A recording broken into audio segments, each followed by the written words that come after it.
Assalamualaikum warahmatullahi wabarakatuh.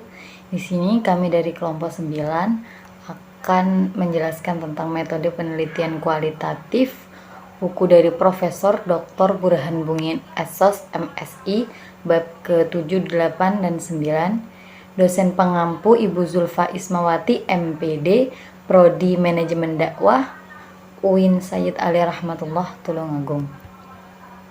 Anggota kelompok 9 yaitu dengan saya sendiri Haris Masani Agustin NIM 126311201008 dan Mbak Vina Lailatul Mubarakah NIM 126311202028.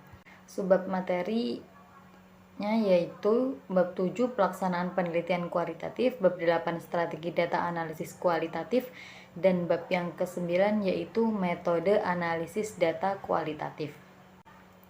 Bab 7 yaitu pelaksanaan penelitian kualitatif. A. Persiapan penelitian kualitatif. Pelaksanaan penelitian kualitatif pada dasarnya sama dengan pelaksanaan penelitian kuantitatif, terutama pada penelitian kualitatif deskriptif, terutama pada persiapan masalah administratif, logistik, dan sebagainya. Hanya karena kedua pendekatan ini berbeda, maka di sini kita temukan beberapa perbedaan. Pada format penelitian deskriptif kualitatif, presentasenya lebih rendah dari format-format penelitian kuantitatif, model apa saja.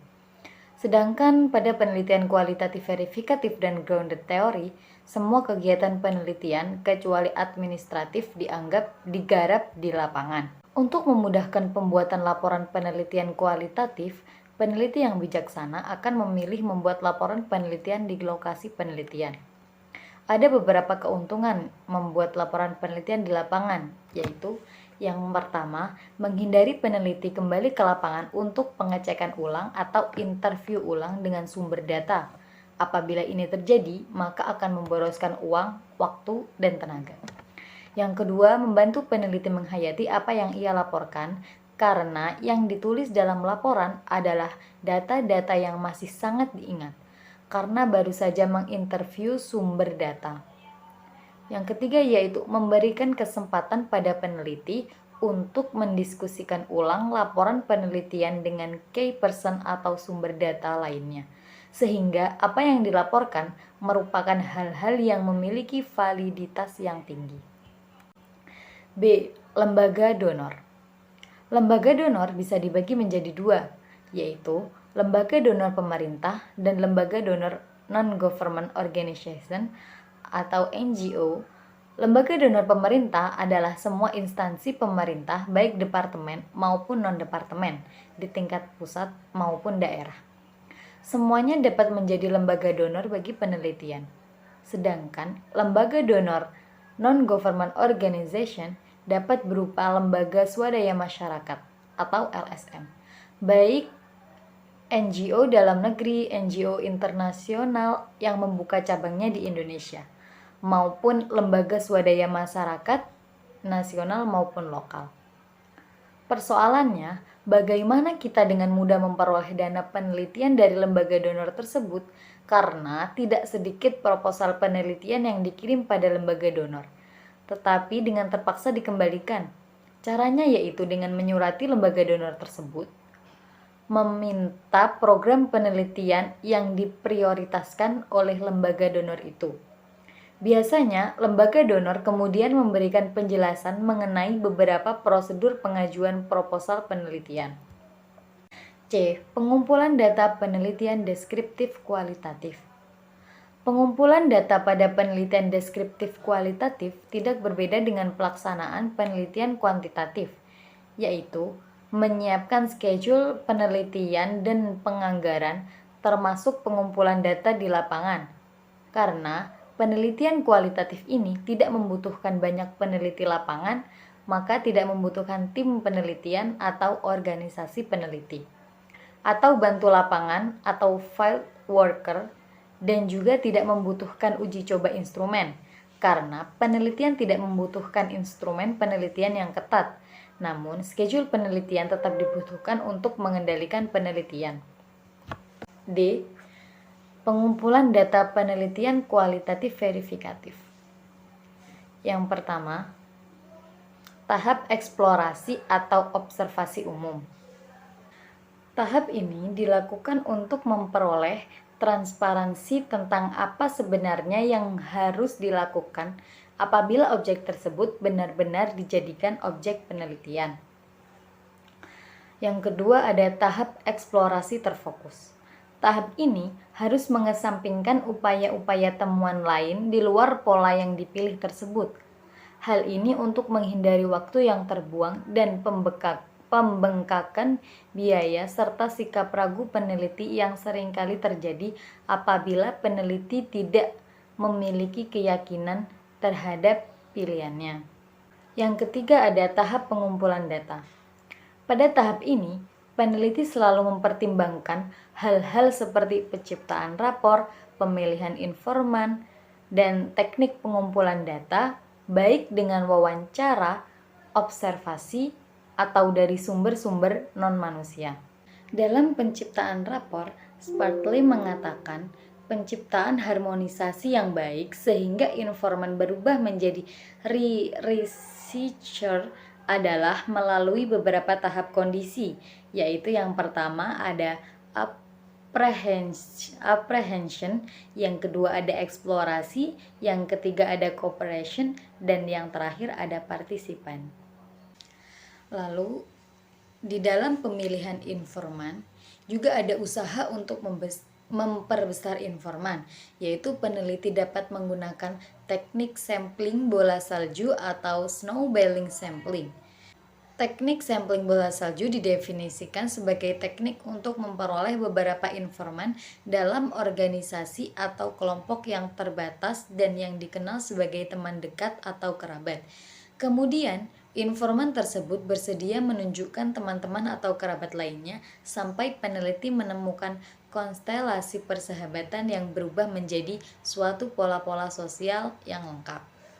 Lalu di dalam teknik pengumpulan data pada penelitian kualitatif itu membutuhkan teknik-teknik kualitatif pula. Pada umumnya dalam penelitian kualitatif, peneliti dapat memiliki beberapa teknik pengumpulan data, yaitu antara lain ada observasi partisipasi, wawancara mendalam, ada life history, ada analisis dokumen, catatan harian peneliti, serta analisis isi media.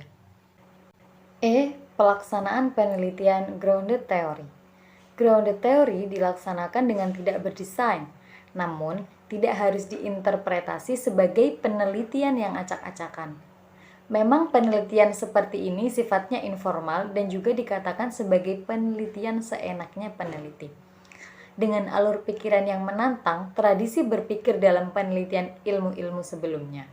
Grounded theory bertolak dari cara berpikir induktif, kemudian berpikir secara deduktif.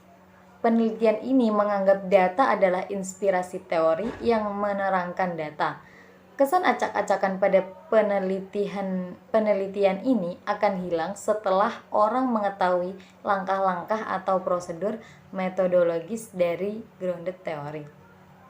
Prosedur yang dimaksud adalah langkah-langkah sebagai berikut, yaitu tahap penciuman lapangan, tahap lapangan kedua, dan tahap lapangan ketiga. Yang pertama yaitu tahap penciuman lapangan. Tahap penciuman lapangan ini adalah tahap awal dari proses grounded theory.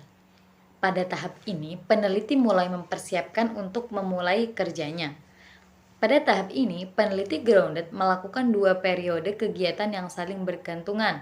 Yang pertama yaitu meninjau ke dalam teori-teori agung, teori-teori yang sudah mapan tentang apa yang hendak diteliti, kemudian menghilangkan daya tarik teori-teori itu.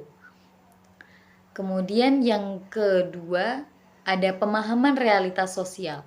Dunia empiris masyarakat yang hendak diteliti adalah pekerjaan selanjutnya yang harus dikerjakan oleh peneliti grounded.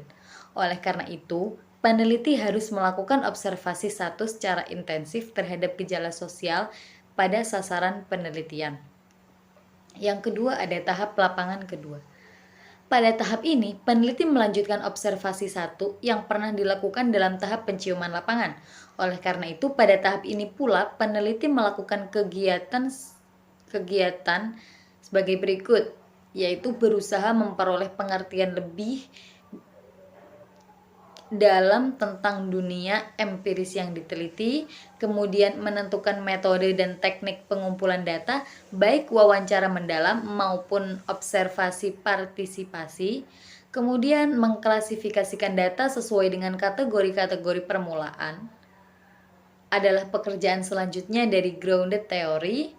Lalu ada peneliti yang menghubung-hubungkan kategori utama yang merupakan hipotesis dan juga mencari hubungan antara hipotesis yang merupakan konsep-konsep.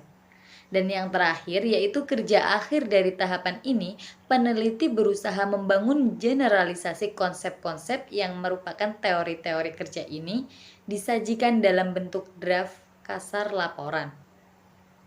Yang ketiga ada tahap lapangan ketiga. Tahap ini sama saja dengan tahap review terhadap tahap-tahap sebelumnya. Namun, tahap ini adalah tahapan kunci dari kerja grounded theory, sehingga segala sesuatu sudah harus beres sebelum tahapan ini diakhiri. Pekerjaan yang harus dikerjakan dalam tahapan ini yaitu yang pertama, ada mereview data yang dikumpulkan. Apabila ada data yang terlewat atau meragukan, maka harus ditelusuri kembali. Kemudian ada konsep dan teori-teori yang telah dibangun dalam penelitian ini kemudian diungkapkan bersama teori-teori lain. Apakah teori-teori lain tersebut menunjang, memperluas, atau menampik hasil penelitian ini. Dan yang ketiga, untuk mencapai draft laporan terakhir, peneliti merevisi dan mengedit semua draft laporan yang telah dibuatnya menjadi laporan terakhir yang siap dipublikasikan. Bab ke-8 yaitu strategi analisis data kualitatif. A. Strategi umum analisis kualitatif. Analisis kualitatif berakar pada pendekatan fenomenologi yang sebenarnya lebih banyak mengkritik pendekatan positivisme yang dianggap terlalu kaku, hitam putih, dan terlalu taat asas. Alasannya bahwa analisis fenomenologi lebih tepat digunakan untuk mengurai persoalan subjek manusia yang umumnya tidak taat asas, berubah-ubah, memiliki subjektivitas individual, memiliki emosi, dan sebagainya.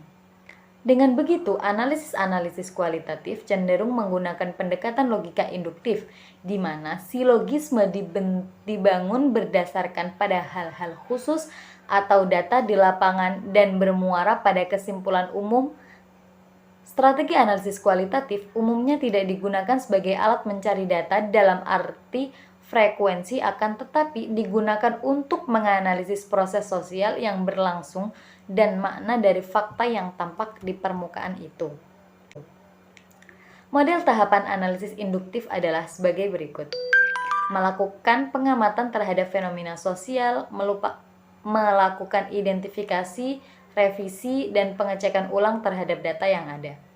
Melakukan kategorisasi terhadap informasi yang diperoleh, menelusuri dan menjelaskan kategorisasi, lalu menjelaskan hubungan-hubungan kategorisasi, menarik kesimpulan umum, serta membangun dan menjelaskan teori. Mulung mengutip beberapa pendapat mengenai strategi umum analisis kualitatif yaitu sebagai berikut. Yang pertama dari Bogdan dan Biklen tahun 1982 mengatakan analisis data kualitatif adalah upaya yang dilakukan dengan jelas, yaitu bekerja dengan data, mengorganisasikan data, memilah menjadi satuan yang dapat dikelola, menyintesiskan, mencari dan menemukan pola, menemukan apa yang penting dan apa yang dipelajari, dan memutuskan apa yang dapat diceritakan kepada orang lain. Yang kedua dari Seidel tahun 1998 mengatakan analisis data kualitatif prosesnya berjalan sebagai berikut. Yang pertama yaitu mencatat yang menghasilkan catatan lapangan, dengan hal itu diberi kode agar sumber datanya tetap dapat ditelusuri. Lalu mengumpulkan, memilah, mengklasifikasikan, menyintesiskan, membuat ikhtisar, dan membuat indeksnya. Kemudian berpikir dengan jalan membuat agar kategori data itu mempunyai makna, mencari dan menemukan pola dan hubungan-hubungan, serta yang terakhir membuat temuan-temuan umum. Yang ketiga dari Janice M. Siduri, Collaborative Group Analysis of Data tahun 1999 mengatakan tahapan analisis data kualitatif yaitu 1. Membaca atau mempelajari data, menandai kata-kata kunci dan gagasan yang ada dalam data. Yang kedua, mempelajari kata-kata kunci itu berupaya menemukan tema-tema yang berasal dari data. Dan yang ketiga, menuliskan model yang ditemukan. Serta keempat atau yang terakhir yaitu coding yang telah dilakukan. Penjelasan selanjutnya akan dilanjutkan oleh Mbak Vina Lailatul Mubarakah. Terima kasih. Wassalamualaikum warahmatullahi wabarakatuh.